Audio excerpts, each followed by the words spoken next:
성도가 신앙생활을 하다 보면 의도치 않게 사방이 막히는 그런 경험들을 할 때가 있지요. 계획했던 사업, 직장의 일이라든지 자녀들을 키워가는 모든 일들이 내가 세웠던 계획과는 정반대로 이루어질 때가 있습니다. 좀 답답한 그런 상황을 만날 때가 있는 거죠. 다윗의 인생이 죽을 때까지 아마 그런 인생이 아니었나 싶습니다.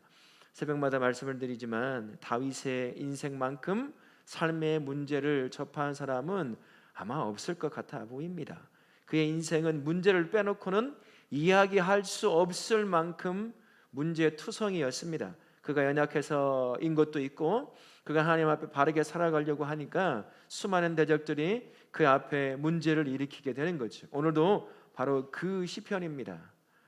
다윗을 사랑했던 한 사람 중에 한 사람이었죠. 사울이라고 하는 왕이 다윗을 핍박할 때였습니다. 도망치는 그 상황에 다윗이 한 일이 뭐겠어요? 이스라엘 백성들을 블레셋에서 이기고 지켜내고 왕의 명령을 쫓아 전쟁에 나가고 그렇게 했던 것뿐이지 않아요? 그러나 그가 이루어낸 승리가 사울에게는 결코 좋은 것으로 다가오지 못했던 것 같아 보입니다. 시기와 질투에 눈이 먼 사울이라고 하는 왕이 어린 그리고 아직 젊은 다윗을 향해서 끊임없이 죽이겠다고 협박을 하게 되는 거죠. 그러니 자기 인생에 자기는 하나님이 허락하신 삶의 범위 안에서 하나님이 하라고 하신 것들을 통해서 하나님을 기쁘시게 하고 자신의 하나님의 백성들을 기쁘게 하는 일들을 했을 뿐인데, 그게 협박을 당하고 죽음의 위협을 당하는 원인이 된다고 한다면 여러분 얼마나 큰 답답함이겠습니까? 악을 저지르고 죄를 저질러서 그런 상황에 놓인다면 내가 그렇게 그런 짓을 했으니 그럴 수 있겠다라고 생각을 하겠지만 다윗은 그렇지 않다는 겁니다. 그러니 얼마나 큰 절망에 놓여 있겠습니까? 극심한 위기 속에 다윗이 놓여 있는 거죠.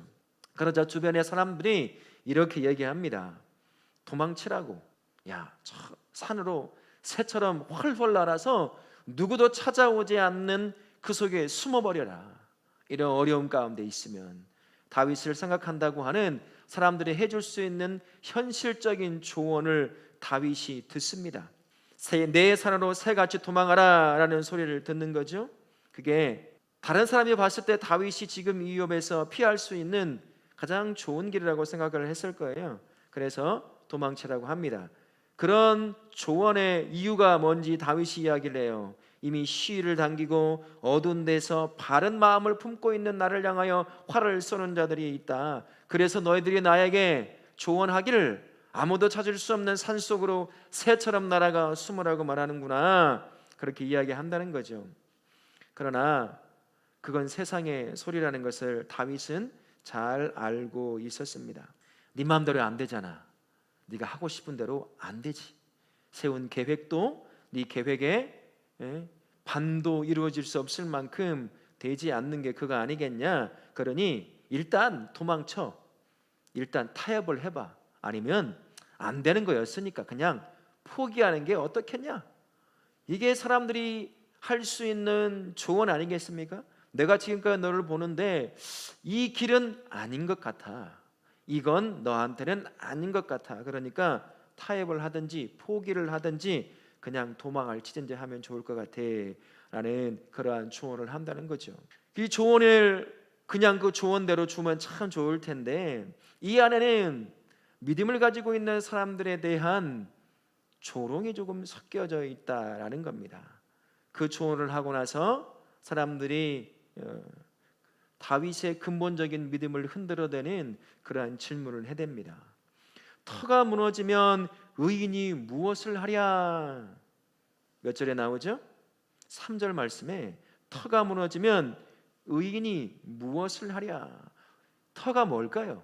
지금까지 내가 살아올 수 있게 해주었던 나의 삶의 근원입니다. 지식이 될 수도 있고, 다윗은 뭘까요? 믿음일 수도 있고, 또 때로는 전쟁의 수많은 경험들일 수도 있고, 그가 이루어오는 수많은 승리일 수도 있을 겁니다. 이 많은 삶의 터전을 만들어 놨는데 어느 날 갑자기 터전이 흔들려 버리는 거예요.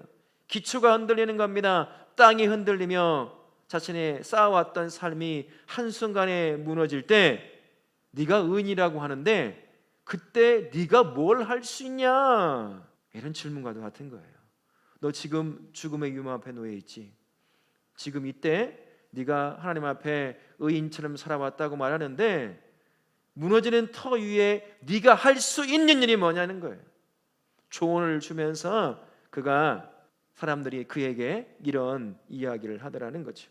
성도에게는 터가 어떤 걸까요? 여러분이 내가 이러한 내 삶을 이러한 터 위에 올려놓고 세우고 있다라고 하는 것들이 있을 겁니다.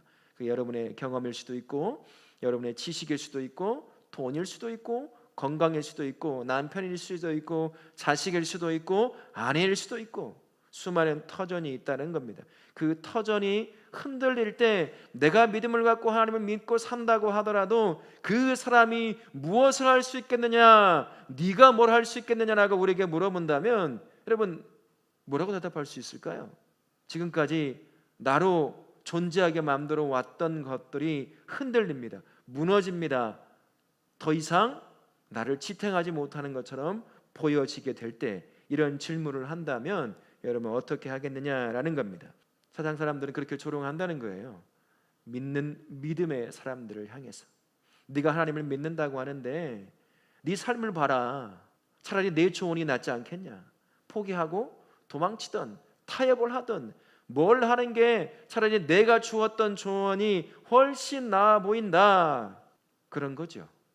다윗이 지금 그러한 위치에 놓여 있는 겁니다. 이런 질문을 받으면 낙담을 하게 돼요. 내가 아무리 믿음이 좋아도요, 목사라고 하더라도 직분자라고 하더라도 야, 네 인생을 보면 도대체 하나님이 있는 줄 모르겠다. 야, 왜 이렇게 문제만 가득하냐? 진짜 네 하나님 살아있게나 하냐? 너 누구 믿냐? 혹시 잘못 믿는 거 아니냐? 이런 소리를 들어본다고 생각해 보세요. 마음이 어떨까요? 아니야. 그때마다 더 굳센 믿음이 나를 붙잡아 줄까요? 제 경험으로는 그게 아니더라고요. 흔들려요. 절망합니다. 아니야 라고 말하지만 속은 뭘까요? 어떻게 말하고 싶을까요?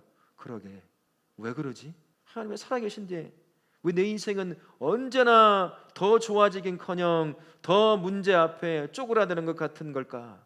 이런 말을 하고 싶은데 지금까지 믿어왔던 삶의 경험들이 있으니 직접 말은 못하고 소가리만 하게 되는 거죠. 낙담합니다. 무너지게 되는 거죠. 그때 우리가 이렇게 얘기할 수 있을지 모르겠습니다. 주님, 이제 뭘 할 수 있을까요? 아무것도 할 수 없습니다. 뭘 하면 좋죠? 오늘 기도 자리에 나오신 여러분도 아마 그렇게 물어야 되는 삶의 문제 앞에 있는 분도 계실 거예요. 하나님 뭘 하라고 그러십니까? 이제 뭘 하면 되죠? 그런데 우리 하나님이 그때 어떤 시기든 야, 이거 하면 좋겠어.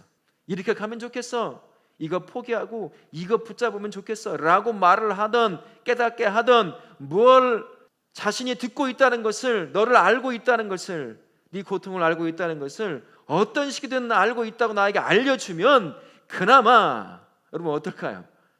아무리 사랑 소리가 무슨 소리가 들린다고 하더라도 견뎌낼 수는 있을 것 같아 보이지 않습니까?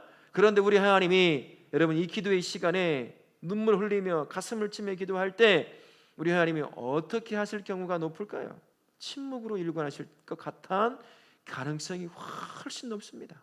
지난 금요일에도 기도하고 새벽에도 기도하고 오늘 이 밤에 와서 또 금요일에도 기도하지만 하나님은 내 기도를 듣지 않고 침묵만 하고 계시는 것 같은데 참 정말 답답하죠. 다윗의 심정이 지금 그런 거예요. 자기의 삶은 하나님이 인정할 만한 삶을 살았는데 문제가 끊이지 않는 거예요. 심지어 자기를 왕이 죽이려고 합니다. 갈 길이 없는 거죠. 답답한 거죠. 세상 사람들은 다른 사람들은 조언을 준답시고 산으로 도망가라 그러는 거죠. 야, 네 하나님이 있냐 물어보고 그렇게 조롱하듯 한다는 겁니다. 이럴 때 절망하고 실망하지 않는다면 정말 대단한 믿음이에요. 저에게도 좀 그 믿음의 비결을 좀 알려주십시오. 혹시 그런 분이 계시다고 한다면 목사님 이렇게 하니까 그 무슨 소리를 들어도 흔들리지 않더라고요 라고 하시는 분이 계시다면 저한테 카톡이라도 보내주십시오. 저도 좀 그래 보시면 좋겠습니다. 근데 어떤 문제를 닥치면요 정말 아무것도 안 돼요. 가슴만 답답하고 그냥 기도도 안 나오고 뭐 그러더라고요. 다윗의 심정이 100만 분의 1쯤 경험되어지는 때가 있습니다. 이렇게 절망을 하고 있는 우리에게 다윗도 똑같이 절망했지만 절망을만 멈추지 않았습니다. 절망하고 있는 우리를 향해서 다윗이 그 피할 길이 뭔지를 아주 단순한 말씀을 통해서 우리에게 가르쳐 주고 있습니다. 뭐라고 하냐면 성전에 계신 여호와께 피하라, 그렇게 우리에게 조언해 주고 있어요. 조롱 섞인 질문을 들으며 다윗이 했던 믿음의 그 선포는 다른 것이 아니었습니다.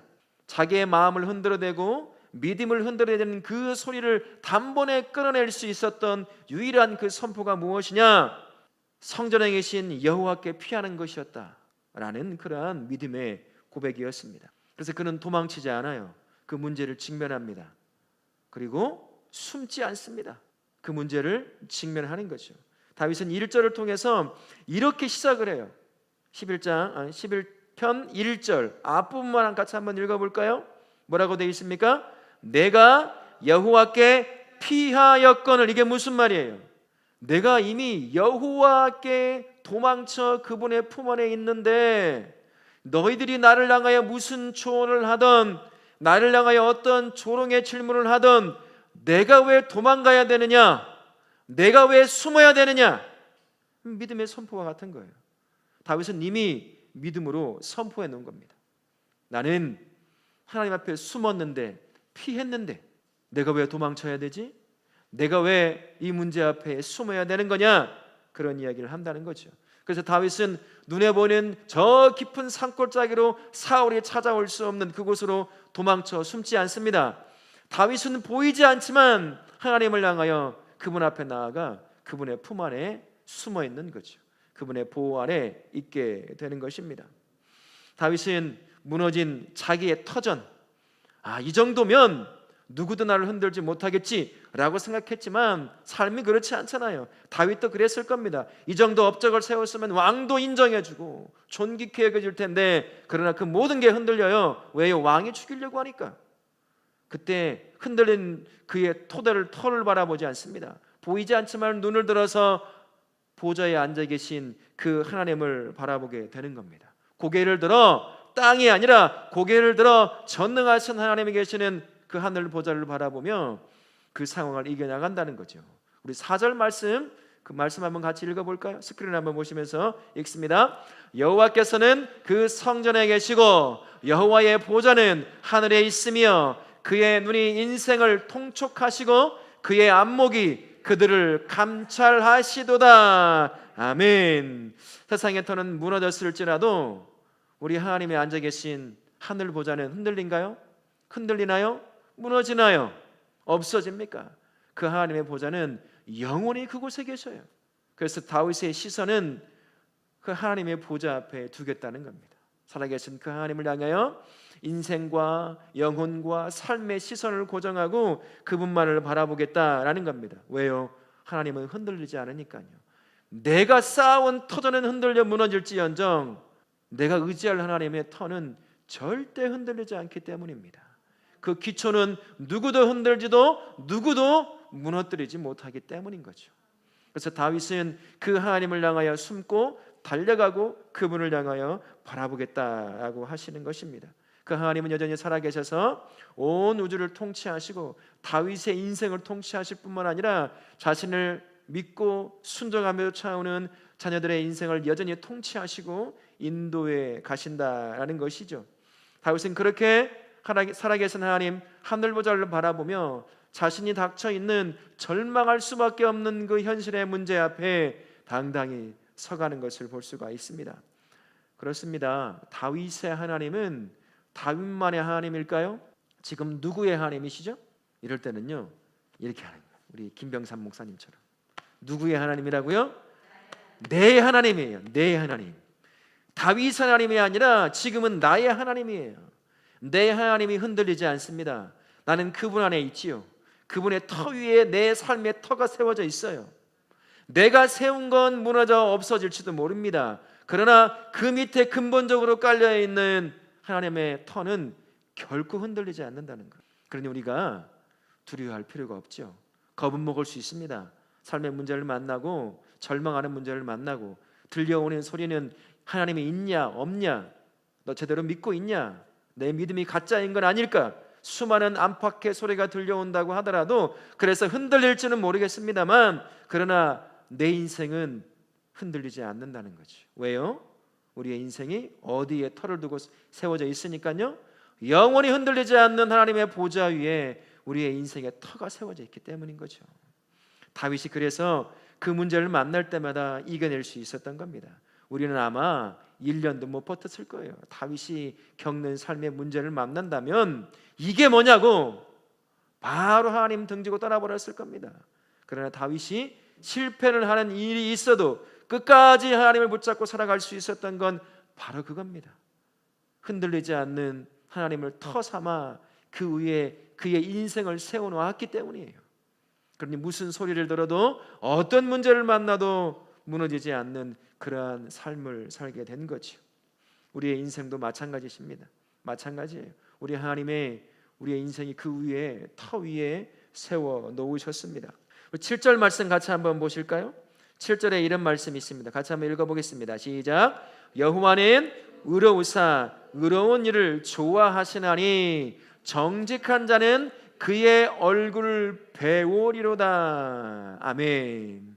그렇게 수많은 문제 앞에 직면하고 흔들리지만 그러나 끝까지 그 모든 문제들 앞에서 아무리 세상 소리가 나를 무너뜨리는 그러한 소리가 들려온다고 하더라도 다윗은 끝까지 하늘 보좌 위에 세워진 자신의 인생을 바라보며 그렇게 섭니다. 우리 하나님은 그런 인생을 두고 의로운 삶이라고 이야기를 해줘요. 도덕적으로 윤리적으로 문제가 없어서 의로운 삶이 아니라 비록 부족하지만 때로는 무너지기도 하지만 그 가운데서도 결코 변치 않게 다윗처럼 절망에 뒤를 돌아 하나님을 떠나버릴 수 있는 상황에 넋친다 하더라도 그 상황에서조차도 하나님을 붙잡고 살아가는, 자신을 인정하는 자신의 백성을 하나님은 의롭다라고 말씀해 주십니다. 칭해 주시죠. 그리고 그에게 자신의 얼굴을 어떻게 하신다고요? 보여주셔요. 우리 하나님이 우리에게 이 얼굴을 보여준다는 말은 무슨 말일까요? 우리 인생을 돌보신다는 거죠. 함께 임재하셔서 우리의 인생을 돌봐주신다는 이야기를 하고 계시는 거예요. 여러분, 삶의 문제를 가지고 오셨습니까?